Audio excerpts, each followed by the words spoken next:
Ce que vous allez entendre, c'est une présentation faite dans le cadre d'Inuit Studies Conference de 2022.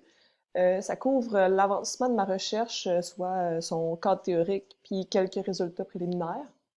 La présentation est faite en collaboration avec Olivia Ikey, qui est une activiste inuit et aussi membre du comité d'autodétermination du Nunavik. Donc, je vous laisse écouter l'enregistrement qui est en anglais, donc merci de ne pas juger mon gros accent. Puis, c'est ça, la recherche se nomme « Vers l'autonomie des communautés inuites dans la production du logement au Nunavik, engagement local et participation citoyenne ». L'audio commence avec Olivia qui parle de la problématique. Sa première phrase est légèrement coupée. Elle dit « They build houses to get numbers ». Donc, bonne écoute.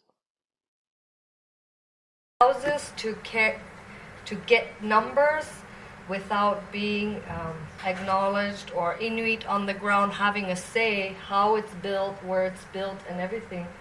And it's not only that, we have climatic and economic constraints. These are, our construction seasons are much shorter. The materials that we have to get are much harder than if we had roads to get where they are. So there's these constraints, and then the overcrowding and the necessity of governments having to support us.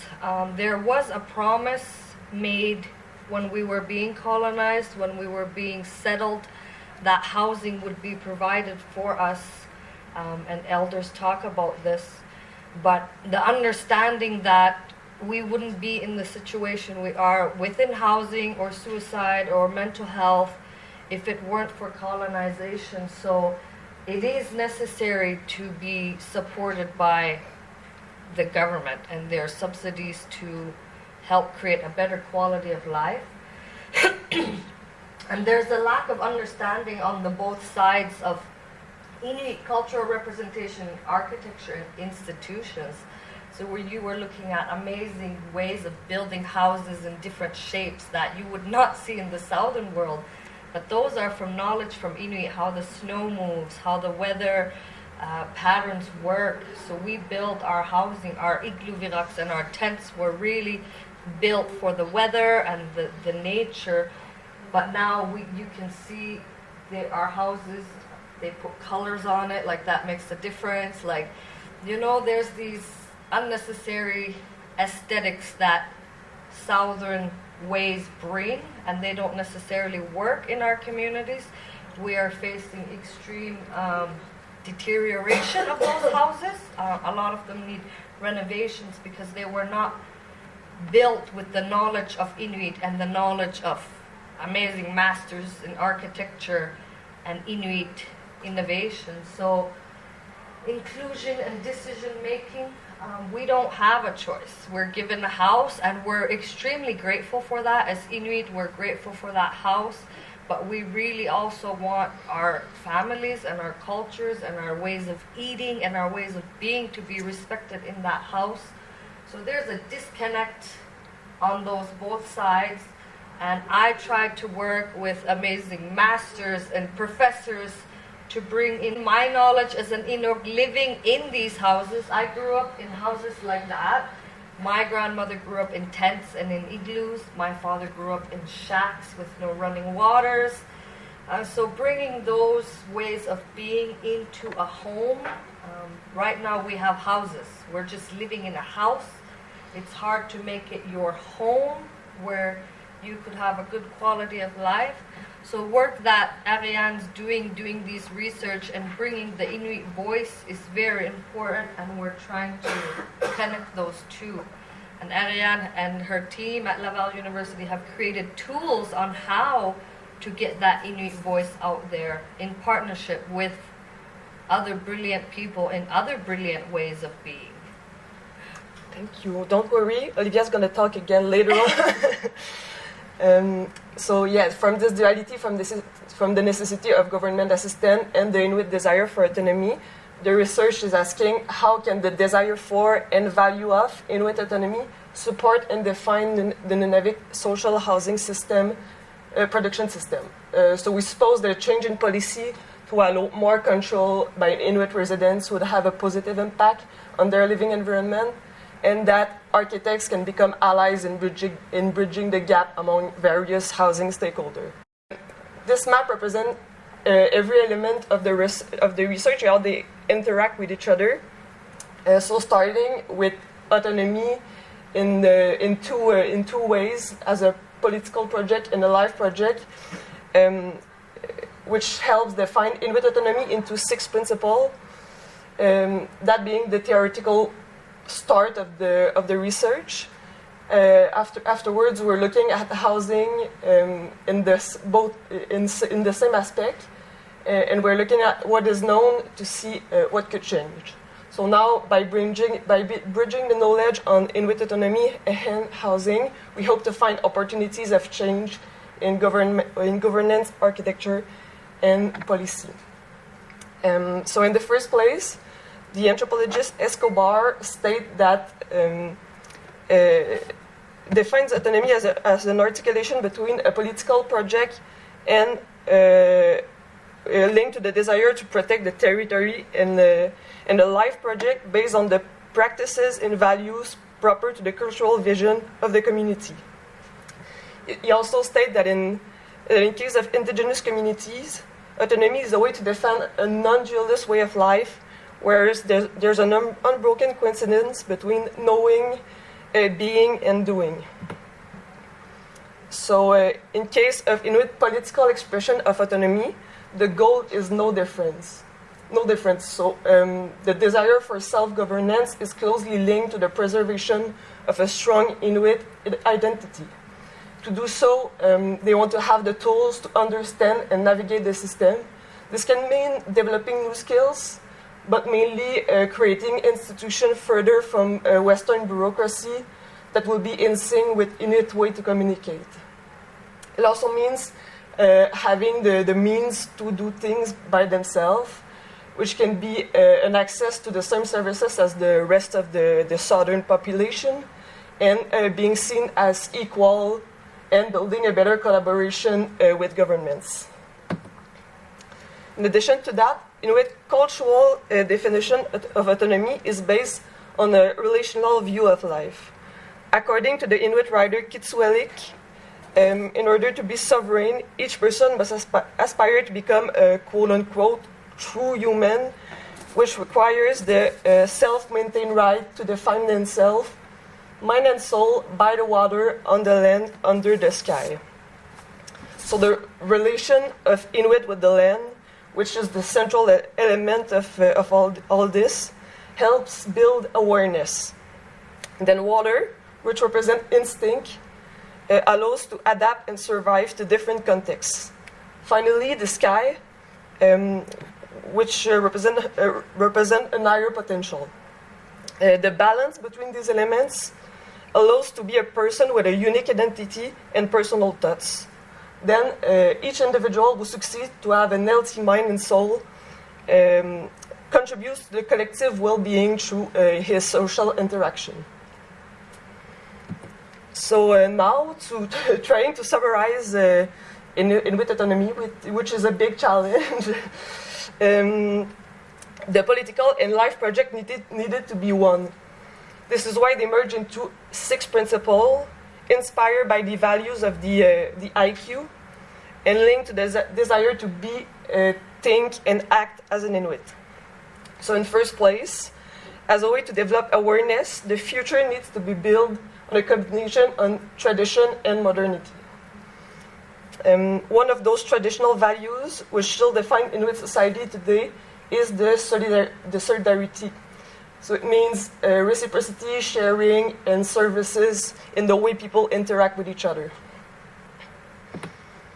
Then, to be able to develop instinct, Inuits need flexibility to adapt to the uncertainty of the environments by using knowledge and being resourceful. The innovation, the space created by the flexibility will lead to innovation or the development of new skills and knowledge by observation, mentoring, and practice. Finally, to do as they wish and use their potential, Inuit wants to have good, beneficial relation with people within and without the community. They want to work together for the common good. This came with the idea of control, or the ability to do things without being explicitly told what, how, and why.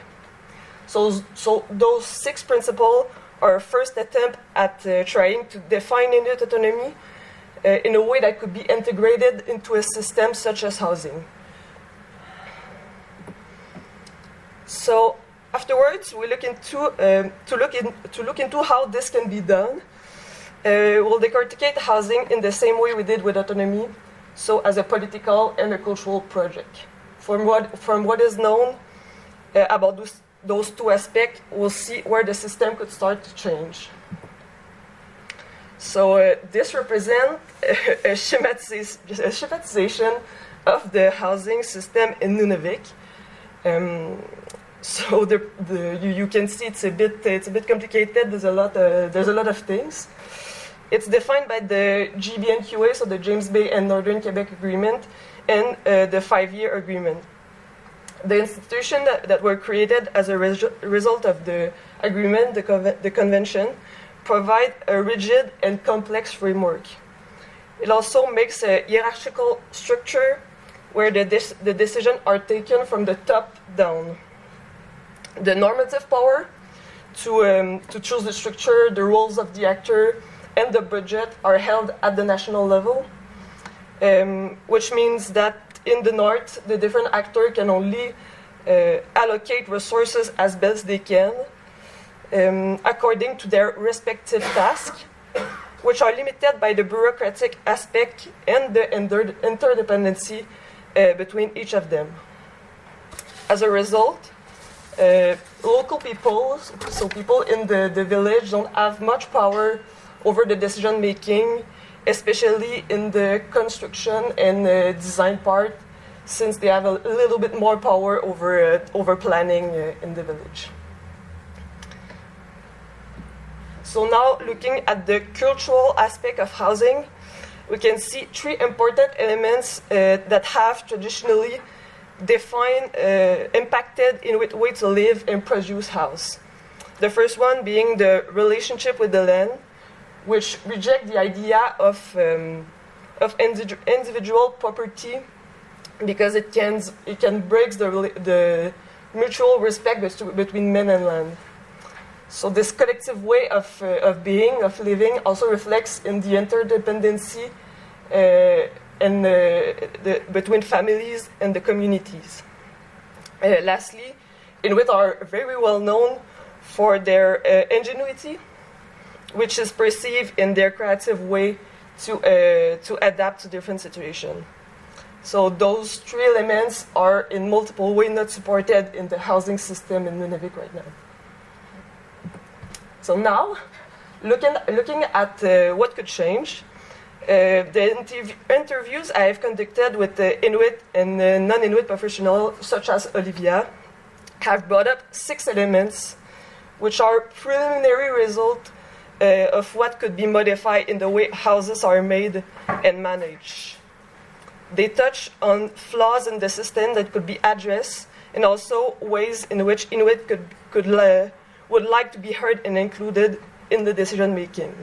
So Olivia is going to go into each of them, since she was impacted or experienced each of those things.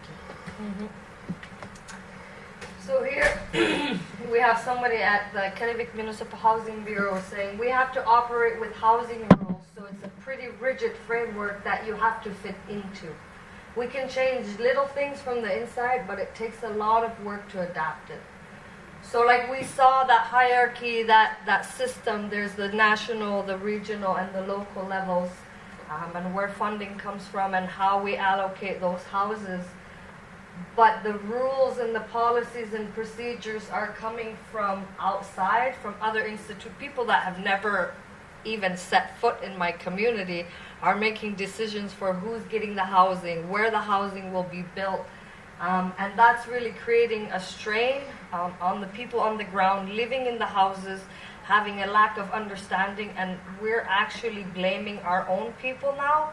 KMHB is not letting us get a house, but actually it's coming from Société Habitation de Québec. It's coming from the federal government, and they have to do their jobs.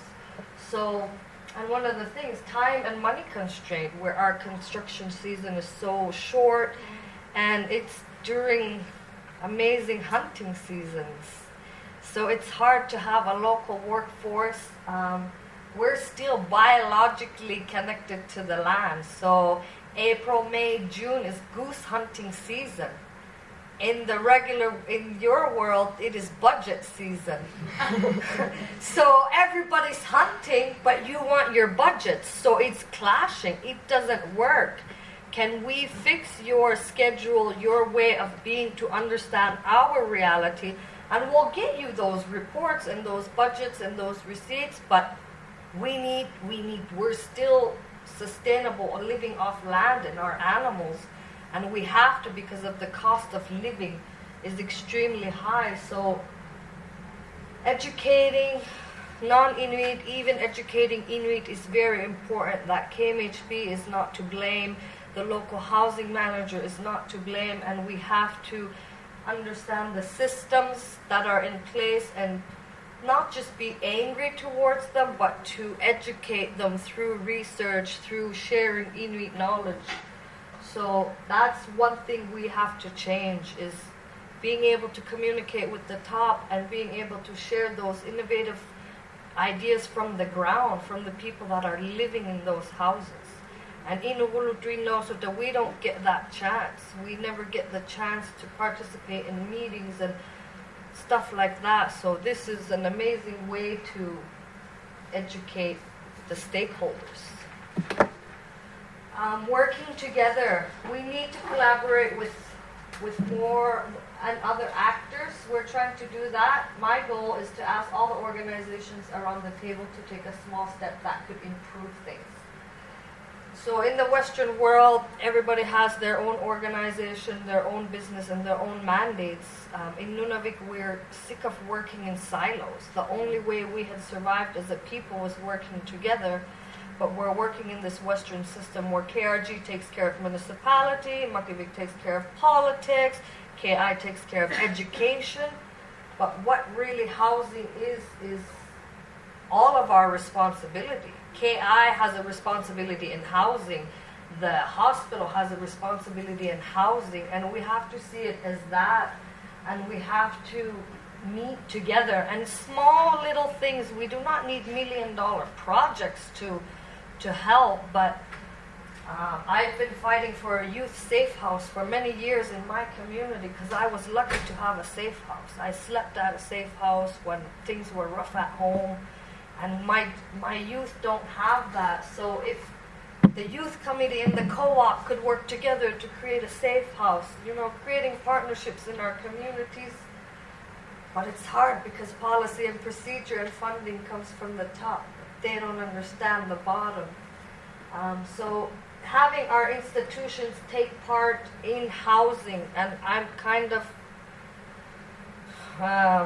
it's hurt me right now. There's no Inuit from Nunavik. Yeah, there's a few. Like, where's my stakeholders? Where's KI? Where's KRG? Where's my leaders? But I'm trying to bring in other people to come to my leaders and share that information. So this is very important. And I've been doing this work since 2010. I couldn't get a house because back home we only have social housing. We do not have public housing. I cannot rent an apartment. So I fought for housing, but they wouldn't give me social housing because I'm not a low income. I didn't have children at the time. So the systems are not working for us who are succeeding, who work good jobs. I can't get a social house. And they don't understand that. Because in the South, social housing works well. But in my communities, we only have one choice and it's not working for everybody. So I started screaming. I started yelling.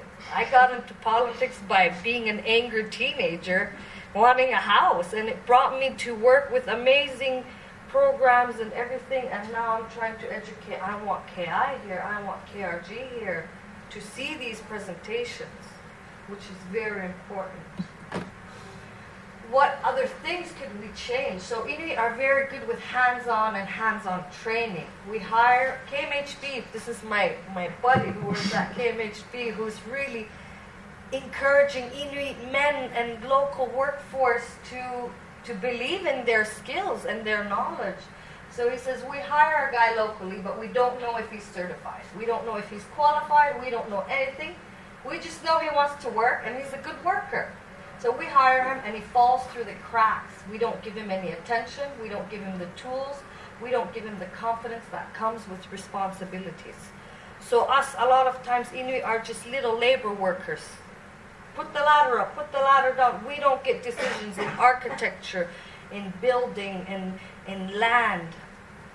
But Jason is lifting those Inuit up to give them the confidence to go up to the architect, the Halunak architect, and go up to the research student and say, I may not have a diploma, I may have no training, but my grandfather taught me this. This is how I lived as an Inuit child.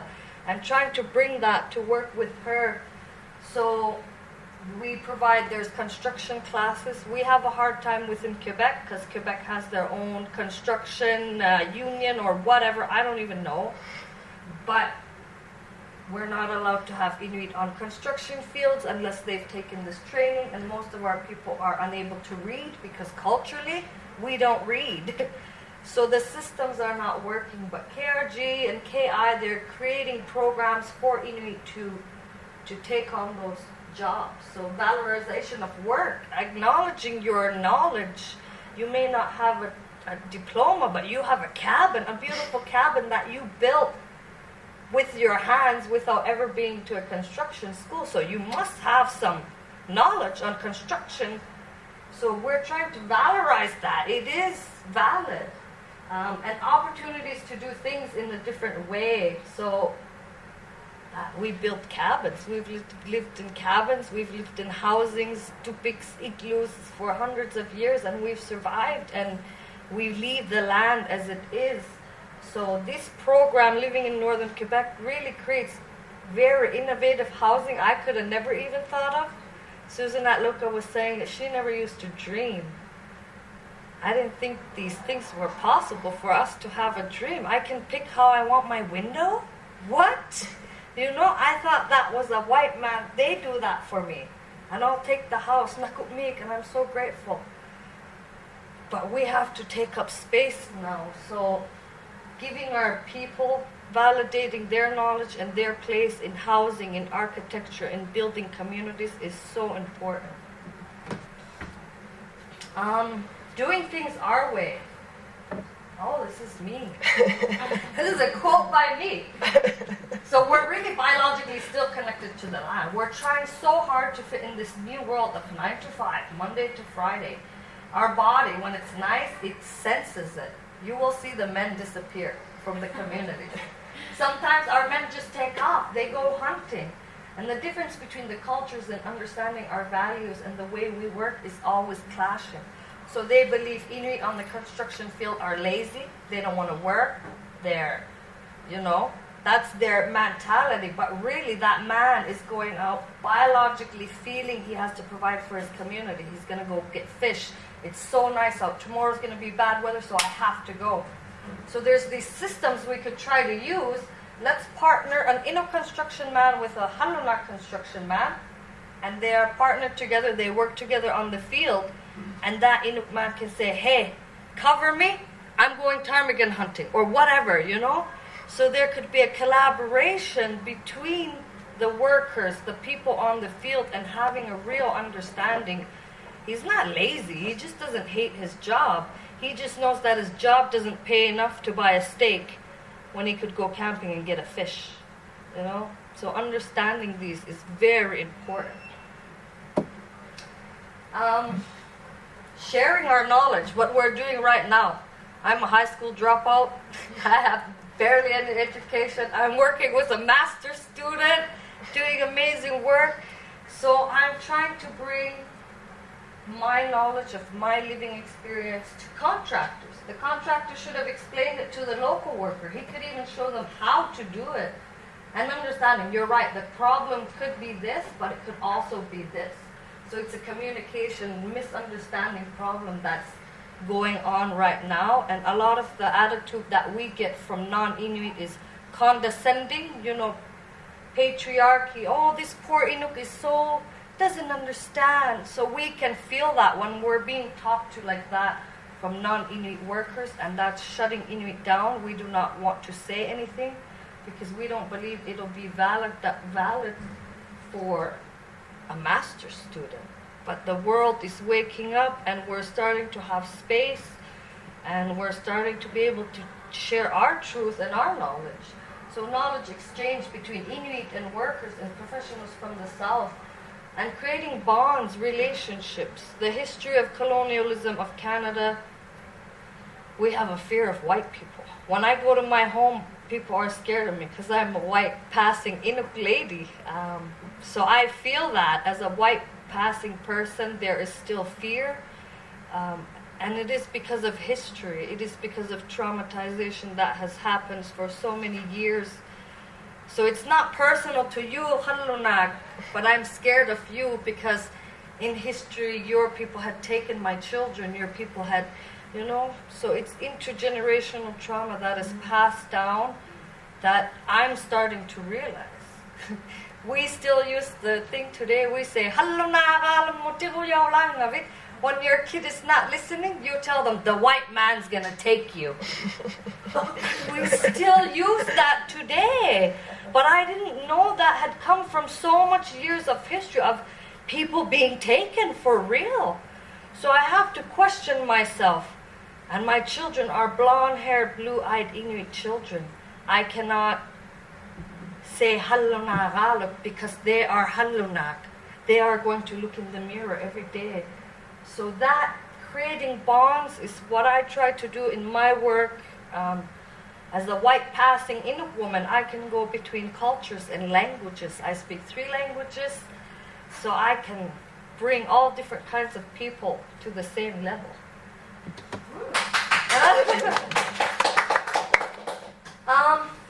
And having choices, what I mean by culturally relevant is not looking from 100 to 50 years ago and see what Inuit used to do, but giving us the choice. We're not saying build igloos.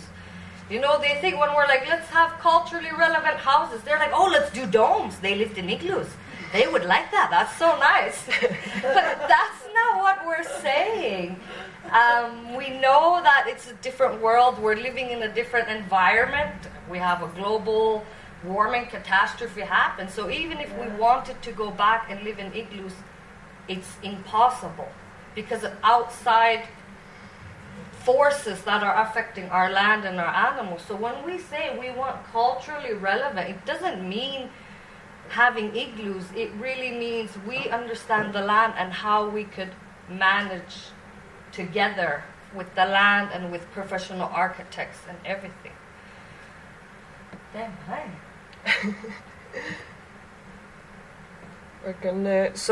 Those political and cultural elements of housing represent a potential entry point of change in the system. From there, the next step of the research will be to take this information, this very, very precious information, and develop more detailed opportunities of change in government, architecture, and policy. Then the end stage will be to create proposals that could support the making of a more autonomous housing system in Nunavik. As a first step, to give Inuit a chance to use their voice and express their vision, we, with the Living in Northern Quebec team, the University Laval team, created a booklet which served as a communication tool to discuss the future of housing in Nunavik. This is the coolest thing I've ever seen.